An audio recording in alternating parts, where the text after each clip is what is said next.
got to change this. California was really ridiculous when they were doing medical. Like, you could just basically go in there and go, like, I can't sleep. And they go, okay. Yeah.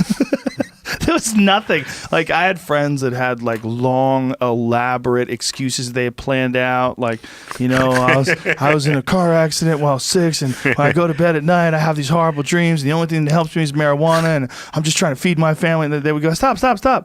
Yeah, okay. I'll write you a script. And just give it to you. Like, there was no resistance. Like, if you...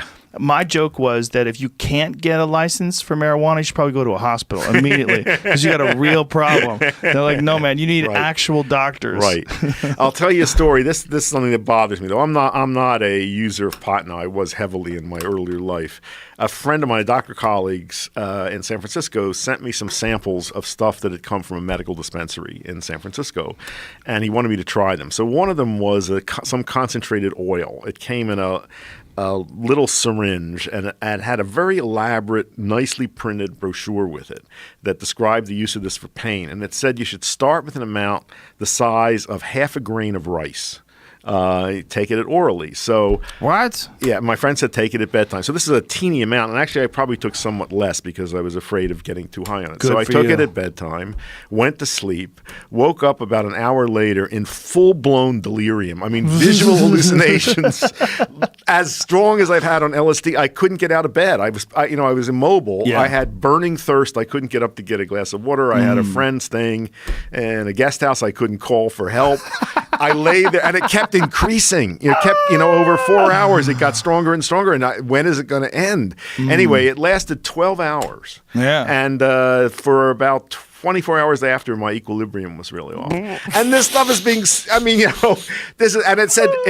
direction said, start with this amount and work up from there. That's hilarious. And there's people, driving on the streets. This stuff is out there. That scares me. Yeah, there's people that'll squirt that whole thing in their gullet. Right.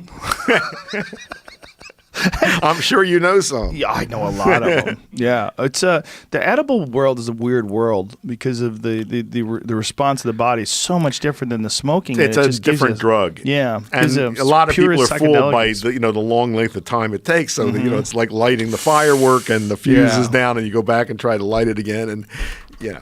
I'm sure you've heard the recording of the police officers who stole the pot from the kids and then ate it and then called 911 on themselves. No. You never heard it? No. Oh, it's wonderful. I won't play it again because we played it too many times in this podcast. Okay, I'll look it up. But these poor cops, they ate pot brownies and they're calling 911. They're like, I think we're dying. Time's moving real slowly. I think we're dead.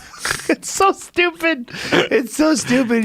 It's good for kids to hear because you realize, like, oh, cops are just people. Oh, all right. Okay. It sounds like my brother. If my brother got high, it's just crazy people that get high.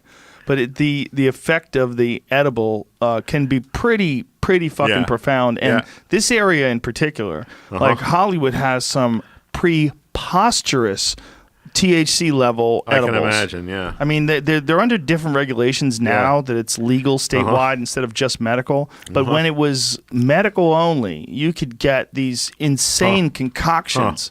Stars of Death. You ever heard of a Star of Death? No, I have not heard of it. Gonna hang out with Joey Diaz. Who hit you with a Star of Death. What is those Stars of Death, like 1,200 milligrams? I think they range anywhere from like 200 to 300-400 each Yeah. little star. So, Each little star is hundreds of milligrams, and Joey would eat like 3 or 4 of them. 8. I don't know. Yeah, he just would throw them down. He's got an insane tolerance.